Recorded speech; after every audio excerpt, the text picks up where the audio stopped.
Salut YouTube, c'est Zopro Yu-Gi-Oh! Aujourd'hui on se retrouve pour une vidéo assez spéciale, une vidéo qui va parler des nouveaux archétypes de Abyss Rising. Donc il y aura Tom Rudin qui sera avec moi dans cette vidéo pour m'épauler et pour parler aussi des nouveaux archétypes d'Abyss Rising. Donc salut Rudin. Salut. Donc alors on va commencer par parler de la sneak peek qui a été confirmée. Donc ça sera le 3 et 4 novembre.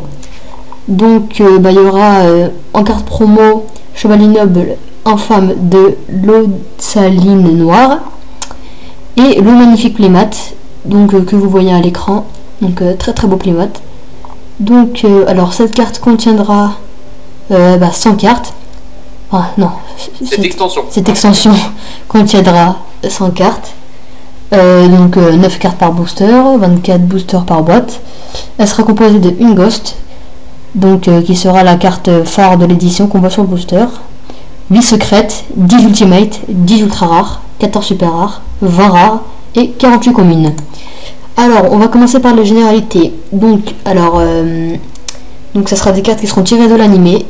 Donc ce set introduit deux nouveaux archétypes. Donc il y aura les bêtes héraldiques, les destons, les mermails. Donc voilà, donc mermail égale créature de la mer. Donc au cas où vous ne saurez pas la traduction en français. Donc moi et Rudin, on va commencer par parler des mermails. Donc j'en ferai deux et tu feras le reste. Donc alors la première, donc celle qui risque d'être jouée, ça sera mermail mégalo abyss. Donc ça sera sûrement une ultra ou une secrète. On n'a pas encore sa rareté. Donc voilà, donc c'est un monstre de niveau 2, 4, 6, 7. Un monstre haut, effet serpent de mer. Donc durant votre main phase, vous pouvez défausser deux monstres hauts, excepté cette carte, et invoquer spécialement cette carte depuis votre main. Lorsque cette carte est invoquée spécialement par cet effet, ajoutez une carte magie ou piège abyss de votre deck à votre main, et vous pouvez sacrifier un autre monstre face recto en position d'attaque haut que vous contrôlez. Ce tour, cette carte peut attaquer deux fois durant la battle phase. Donc elle a 2400 de patates et 1900 de défense. Donc Rudin, si tu pouvais parler de mermail Abyss Lined. Je n'y vois aucun problème. Donc mermail Abyss Lined, donc carte rare de l'extension. Carte qui va donc sûrement être rejouée de par son effet un peu craqué. Donc carte à 3 étoiles, 1005 d'attaque et 1200 de défense donc. Si cette carte sur le terrain est détruite et envoyée au cimetière, vous pouvez invoquer spécialement un monstre mermail depuis le deck, sauf cette carte. Cet effet ne peut être activé qu'une seule fois par tour, mais une seule fois suffit largement pour invoquer Mégalopolis ou d'autres cartes tout aussi craquées. Donc voilà. Maintenant si tu pouvais faire mermail Abyss Peak. Eh bien autant que je les fasse tous. Mermaid Abyss Peak, donc carte qui peut être aussi comparée donc à la carte numéro 17, Mermaid Abyss Sturge. Donc lorsque cette carte est invoquée normalement ou spécialement, vous pouvez défausser un monstre haut de niveau... vous pouvez défausser un monstre haut, ajouter un monstre haut de niveau 3 depuis votre deck à votre main. Et l'effet de Mermaid donc Abyss Peak ne peut être activé qu'une fois par tour. Et d'un autre côté, l'effet de Mermaid Abyss Stock est aussi de défausser un monstre haut pour cibler un monstre haut de niveau 3 ou moins de type haut depuis le cimetière et l'ajouter à la main. Cet effet peut aussi également n'être activé qu'une fois par tour. Et avec ces deux cartes, les cartes comme Mermaid Abyss Gun, si cette carte est défaussée, vous pouvez invoquer spécialement un monstre Mermaid depuis votre cimetière et cet effet ne peut être activé qu'une fois par tour. Donc cet archétype est fait pour le carte advantage particulièrement. Ok. Donc moi je vais parler des Exceed un petit peu. Donc on aura la carte phare de l'extension qui sera numéro 32 Shark Drake Vice. Donc en français requin draconien cruel. Donc ça sera une ultra rare ou une ultimate de l'extension. Donc de type haut. De rang 4. Donc c'est une Xyz. Aqua Xyz effet. 2800 d'attaque, 2100 à l'attaque, 2100 de défense, excusez-moi. Donc 4 monstres hauts de niveau 4 pour l'invoquer. Vous pouvez également invoquer le monstre Xyz numéro 32 requin draconien que vous contrôlez en matériel Xyz. Donc on pourra aussi l'invoquer de la même façon qu'on invoque numéro C32 avec Utopie. Donc, alors son effet. Pendant le tour de n'importe quel joueur, vous pouvez détacher un matériel X de cette carte et bannir un monstre depuis votre cimetière pour cibler un monstre face recto sur le terrain. L'attaque et la défense de la cible devient 0 jusqu'à la end phase de votre prochain tour. Vous devez avoir 1000 points de vie ou moins pour activer et résoudre cet effet. Bof bof. Ouais. Bof, cet effet pourrait quand même être utile dans... Ouais, en fait ça dépend de la situation quoi. Voilà. Donc ensuite, on va pas vous citer toutes les X6 hein, mais les plus importantes. Donc la X6 pour les mermails, Gaio Abyss. Alors l'effet, je vous la lis, donc ça sera une ultra rare de l'extension. Donc Aqua X6 effet de niveau 2, 4, 6, 7. Donc il faut 2 monstres hauts de niveau 7 tant que cette carte est face recto sur le terrain avec du matériel X6. Les monstres de niveau 5 ou plus ne peuvent pas attaquer. Une fois par tour, durant le tour de n'importe quel joueur, vous pouvez détacher un matériel X6 de cette carte, annuler les effets de tous les monstres contrôlés par votre adversaire dont l'attaque est inférieure à l'attaque de cette carte jusqu'à la end phase. 2600 d'attaque et 1200 de défense. Donc très très fort je trouve. T'en dis quoi toi Origin?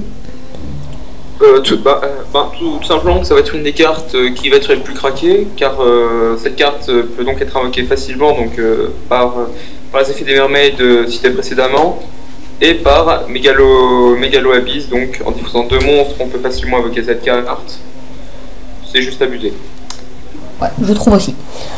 Ensuite, Queen Magidolls Tiramisu qui sera de la partie, donc on ne sait pas encore sa rareté. Je vais vous lire son effet. Donc 2 monstres Magidolls de niveau 4, une fois par tour, vous pouvez détacher un matériel X6 de cette carte pour cibler jusqu'à 2 monstres Magidolls dans votre cimetière. Mélangez les cibles dans le deck, puis mélangez les cartes que votre adversaire contrôle dans le deck, jusqu'au nombre de cartes retournées, donc 2200 d'attaque et 1700 de défense. Donc pas mal non plus hein.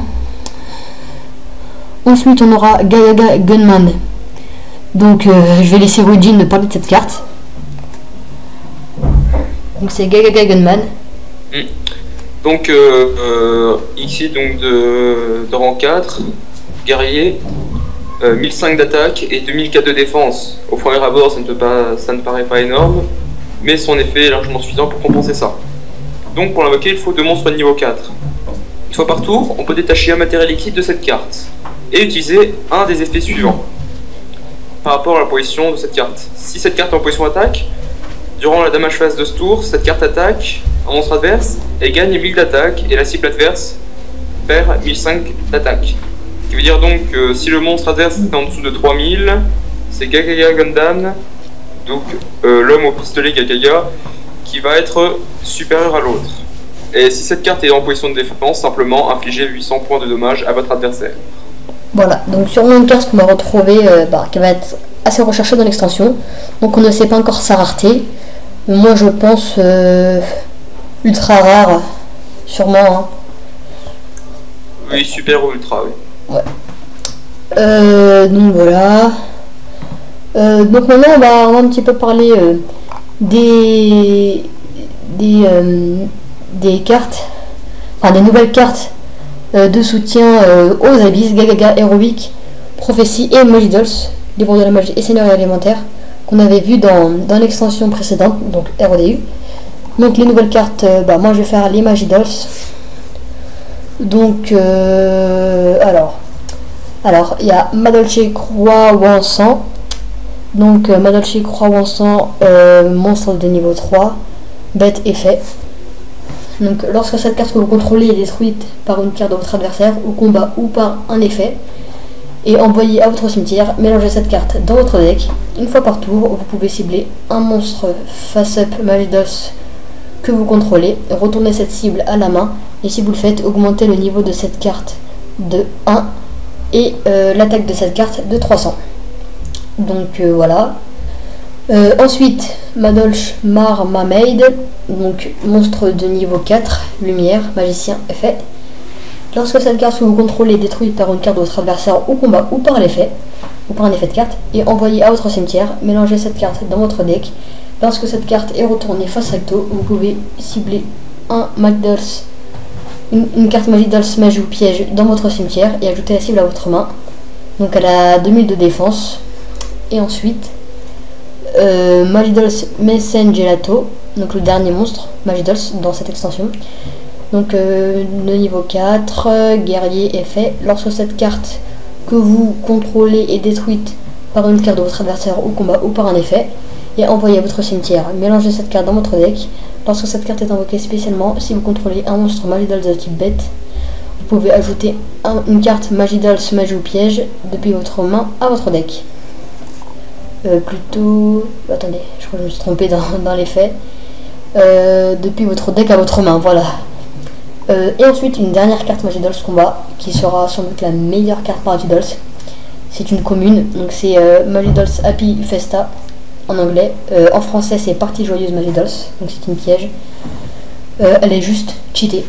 Alors je vais vous lire son effet. Invoquez spécialement un nombre quelconque de monstres Magidals de votre main durant la end phase. Tous les monstres qui étaient invoqués spécialement par cet effet sont mélangés dans le deck. C'est juste énorme. Voilà, bah c'est craqué quoi. T'en penses quoi toi de cette carte Origin? Tout simplement que vu que la version Magidals actuelle la plus jouée et donc le Magidals OTK avec Gardariato c'est offrande suprême, cette carte risque simplement d'être énorme si on garde par exemple la Magilène en main et qu'on peut refaire une loupe. Ouais. C'est simplement énorme comme carte. C'est juste craqué quoi. Alors ensuite, bon, on va pas s'attarder sur les prophéties. Je vais juste vous lire les cartes les plus importantes de prophétie. Donc il y a une commune et une rare. Donc c'est Justice de la prophétie. Donc niveau 3, magicien effet. Durant la end phase de votre tour, si vous avez activé un livre de la magie ce tour, vous pouvez bannir cette carte face recto et ajouter un monstre de niveau 5 ou plus, lumière ou ténèbres de type magicien et une carte au livre de la magie de votre deck à votre main. Et l'effet de cette carte ne peut être activé qu'une fois durant le tour. Donc voilà. Et ensuite la carte que je pense va être ajoutée grâce à Justice de la prophétie, ça va être l'empereur de la prophétie. Donc niveau 5, lumière.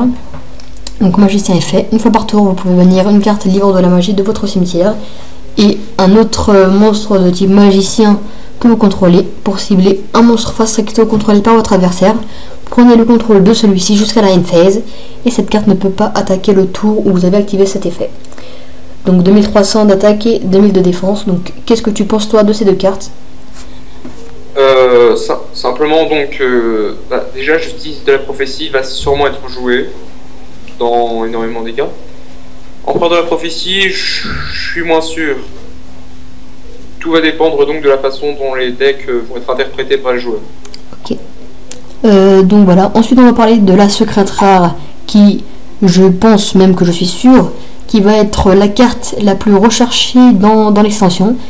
Ce sera Forbidden Garment, soit en français robe interdite. Je vais laisser mon ami Rudin expliquer son effet, donc je t'en prie, vas-y. Merci bien. Donc cette carte étant donc une magie rapide,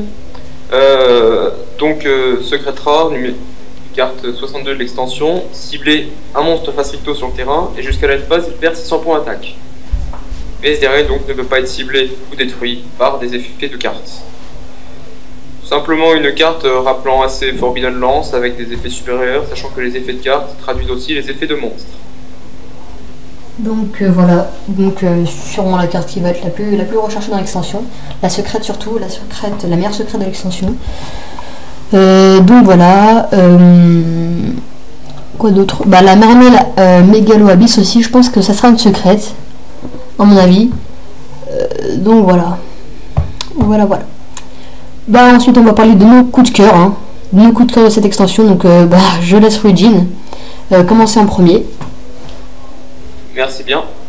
Donc mes coups de cœur, déjà j'en ai deux. La première c'est Planet Pathfinder, donc chercheur de planètes. Attends, tu peux expliquer l'effet de cette carte vu qu'on n'a pas expliqué, excusez-nous.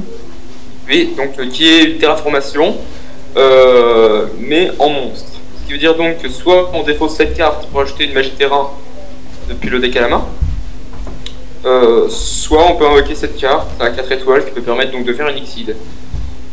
Je pense, comme le pseudo-récalque vient de sortir, et comme donc le deck maléfique, Geartown, ou je ne sais quoi, risque peut-être d'être joué, cette carte risque d'être intéressante. Et mon second coup de cœur, c'est une des cartes qui a, à mon goût, le plus beau skin de toutes les cartes depuis un moment. Le petit pingouin. Ok, donc c'est le petit pingouin que vous voyez à l'écran. Donc en anglais, Small Penguin.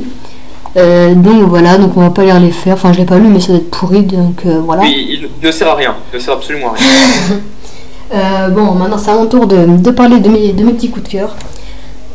Déjà, moi, mon gros coup de cœur, vu que je joue Magidols OTK, enfin que je vais jouer Magidols OTK, moi aussi j'en ai deux de coups de cœur. Ça va être la Madolche Happy Fiesta, donc la carte piège, hein, donc la partie joyeuse de Magidols, qui comme on l'a vu, est overcraquée. Et la secrète rare Forbidden Garment, soit en français robe interdite, que j'aimerais beaucoup avoir. Voilà. Donc sur ce, on va vous dire au revoir. On espère que cette vidéo vous aura plu. N'hésitez pas à mettre un pouce vert si ça vous a plu. Des commentaires, beaucoup de commentaires, si vous êtes d'accord au niveau des nouveaux archétypes qui vont faire beaucoup de résultats, comme le mermaid et tout. Donc voilà, je veux que ça soit vraiment un forum de discussion dans les commentaires. Donc voilà. Salut YouTube.